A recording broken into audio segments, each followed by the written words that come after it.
This is a great post about boundaries, knowing your worth, and being assertive. She asked the question: Am I the a hole for refusing to train my replacement after I gave notice when I found out they're paying her more than me? Absolutely not. I don't even need to read the rest of the post, but of course I will. She says, I, 32-year-old woman, have been working as a senior graphic designer at a mid sized marketing firm for 5 years. I'm good at my job. I brought in major clients, won awards for our campaigns, the whole thing.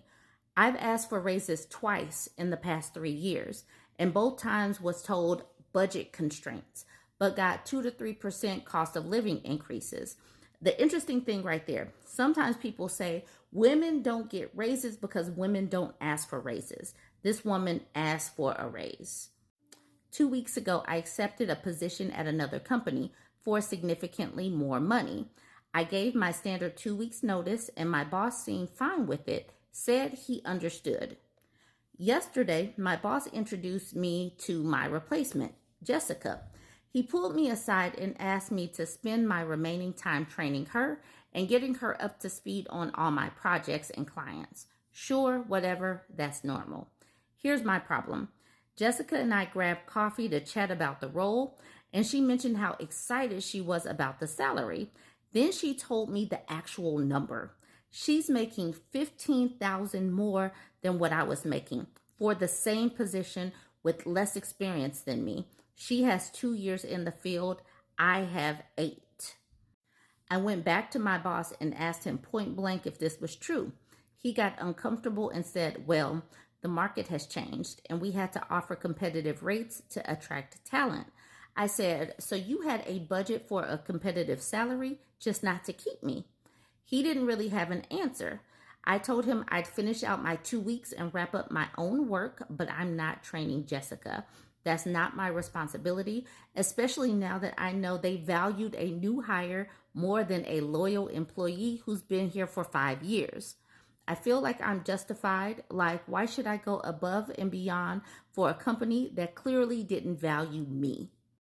Even just based off the title, this woman isn't an a hole. And I absolutely do not believe that she has an obligation to train her replacement.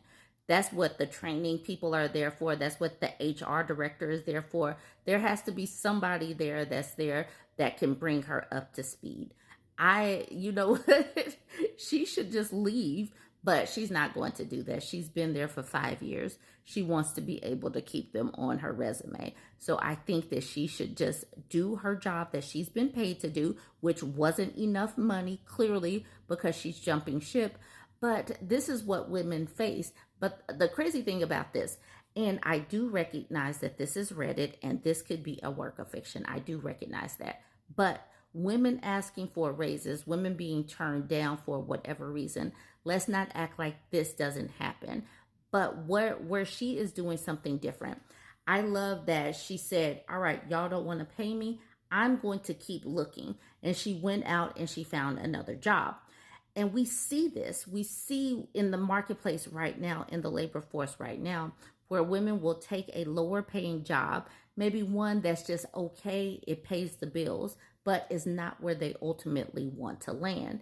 And I want us to take this as a lesson to just keep climbing, keep your certifications up, keep adding to your knowledge base so that you can be ready to jump when something else opens up. I believe that that is so important right now. Take what you can get right now and then work your way up. And that's how you're going to continue to get more money if there is more money to be made.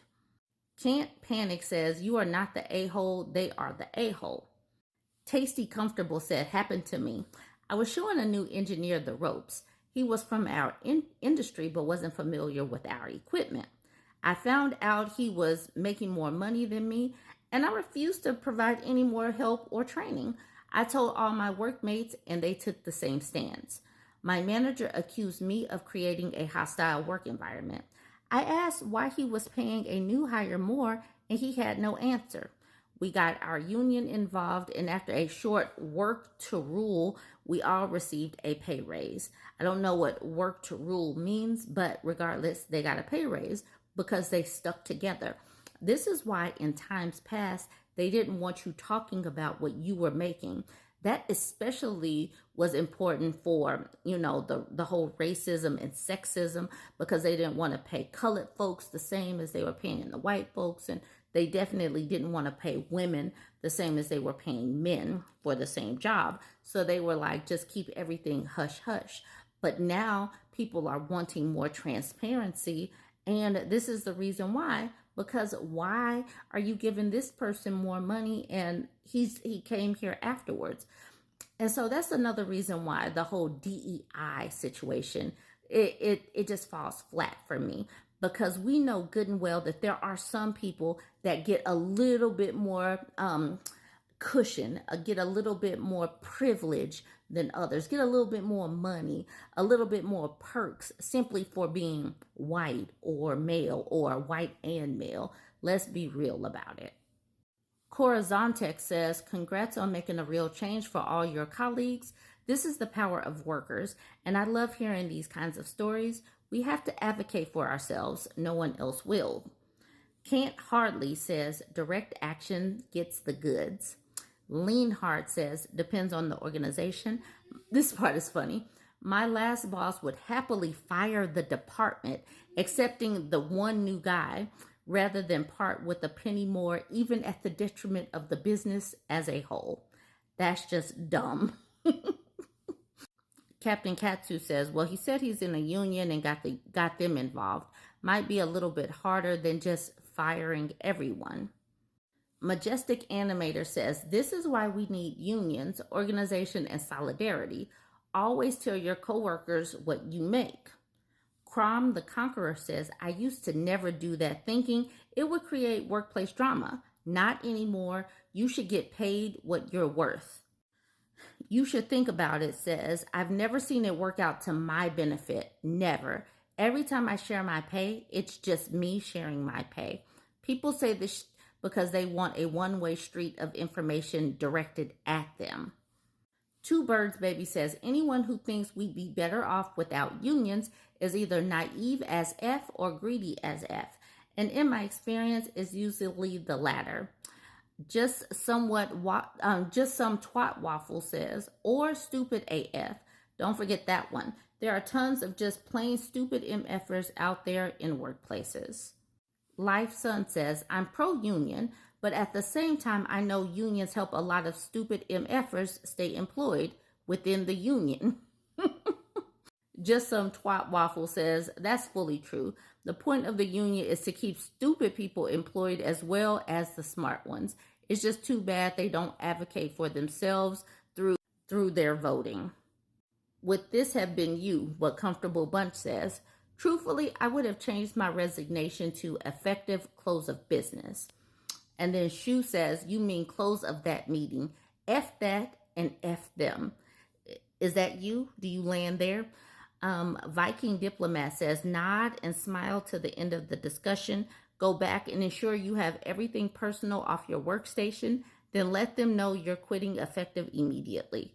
And at the bottom, all work, all play says this: don't quit until every single item that's yours and you want to remain yours is out of the building.